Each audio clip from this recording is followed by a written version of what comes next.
Sir Tonyo, ikaw pa ba? Ay, hindi. Masarap yung pagkain. Sige na, Sir Tonyo. Okay na. Okay na yan. Ito naman si Ma'am Bob. Kakasimula lang, ah. Abay, hindi na pala kayo yung mga kapasyan. Sorry. Enjoy. Sige, thank you, ah.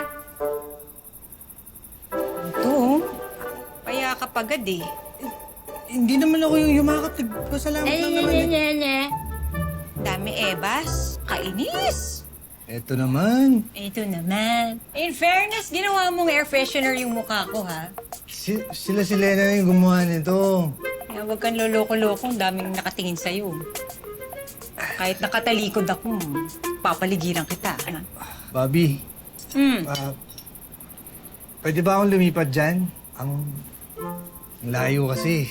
O sige, halika. Halika. Balik. Oh, ayan na nga ba eh. Ikaw sinabi ko naman sa'yo, huwag ka na magbubuhat. Fresh pa yung sugat mo. Ako na lang ang lilipat dyan. Ikaw talaga. Teka, ito muna to. Ito kasi daming kalat, yung petal, sinayang mo. Pwede nang kumain, ha? Pwede na. Pwede na kumain. Pwede na.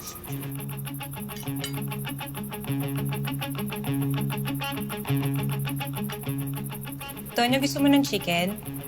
Hindi. Okay lang. Sige. Okay.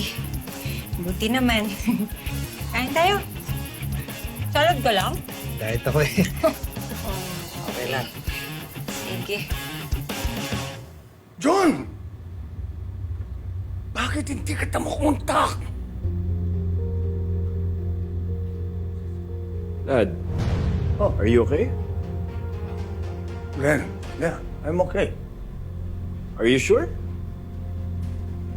Para kayo nakakita ng multo, ah.